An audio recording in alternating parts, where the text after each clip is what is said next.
We're all actually here to listen to a chat with Pat. Yeah, Yes. I was looking forward to cake myself.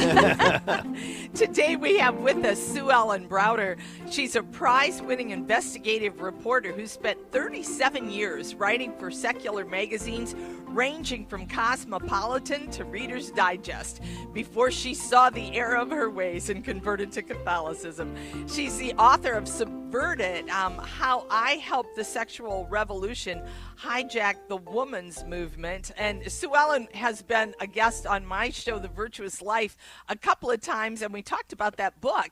Today we have her with us to talk about an article in Crisis magazine, Feminism Is Wicked, and worse, it's rooted in Christian heresy. Welcome, Sue Ellen. It is so good to have you on. How are you doing today? It's a delight to be here. Thank you.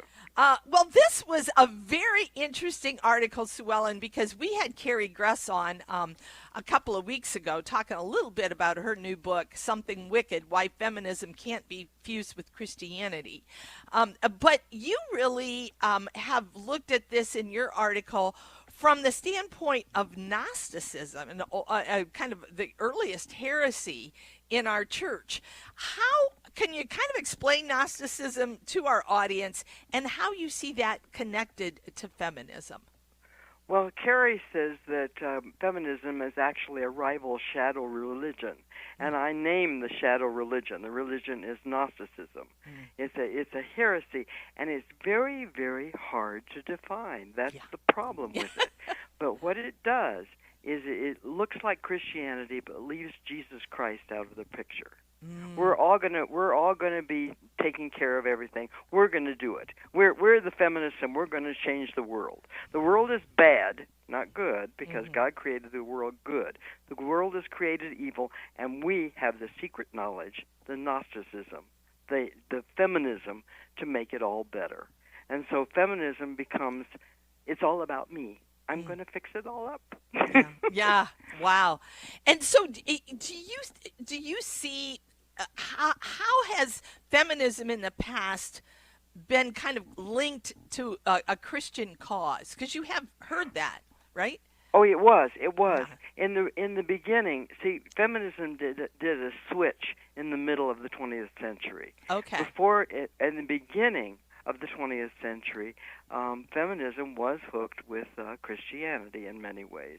And women did deserve the right to vote. Okay, we did deserve the right to go to college. We did deserve the right. In the 1960s, I was fired for being pregnant. Oh, yeah. So there were some serious problems going on. Sure. But what happened was, after World War II, feminism became very anti-Christian, especially in France with Simone de Beauvoir. And she said that women, shouldn't get married, shouldn't have babies. It was very anti-motherhood, very anti-childhood, and that false feminism, if you will, entered into the American system, and that's what we've got today, and that's why the F word, I call it the F word. I wrote a book, actually, called Sex and the Catholic Feminist, where I said we should reclaim the F word for Christians. No, it's too late. I'm negating my own book that way. It's because feminism has become such a polluted word. Yeah. It doesn't mean anything anymore. Yeah. And you even said you didn't realize in your early years that you were a Gnostic. What do you mean by that? Well, because a Gnostic is somebody who wants to fix the world all up without Jesus Christ. And so it's a heresy that's very common among journalists. Because we think the world needs to be fixed up. We report all the time on all the bad things in the world, and then we try to find the ways to make them better. Right. Yeah. But we always too often leave Jesus Christ out of the picture. Well, the only way to make the world better is to make yourself better. Yeah. Exactly. Right. Yes. Exactly. Yeah. We have to improve ourselves. We're the problem, and we think all those other people are the problem. We're going to fix it. Yeah. And it is a problem with journalists. Yeah. Because we report so much on the bad news out there. Yeah, that's an interesting insight. Well, you in this article, Swellen, you talk about the Gnostic Gospels. A lot of people might not be familiar with that, and you talk about how they portray women as inferior to men, and that tends to kind of maybe get connected a little bit to Christianity as a whole. So, can you tell us what those Gnostic Gospels are, and how do they kind of mess us up in Christianity? They were dug up in the 1940s. They were rediscovered. The Gnostic Gospels were written in the early centuries, and Saint Ignatius of Irenaeus of Lyon fought against it in the second century and thought they had been defeated.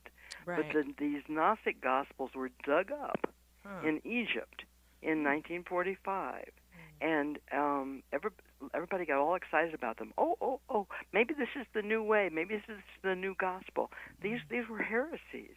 But even Simone de Beauvoir in The Second Sex, which was the feminist Bible in Europe and jumped across the Atlantic into the United States, she even quotes the Gnostic Gospels as proof that that the church hates women. Oh, wow. That's right. Yeah. So do you see that whole idea of how, because you still hear this, that the church is that it's a patriarchy, it keeps women down. I thought that. Before I became a Catholic, I said, I'm not going to join that patriarchal old church. Yeah. And now here I am. Well, At Wyoming Catholic College, I followed my priest out here. He's so good. Well, Sue Ellen, how did you kind of reconcile that then in your head, thinking that? Well, I read the catechism. That did it, huh? I read the catechism from cover to cover in 3 days. I couldn't put it down. It wasn't at all what I had heard. It was all about love and peace and joy. Yeah.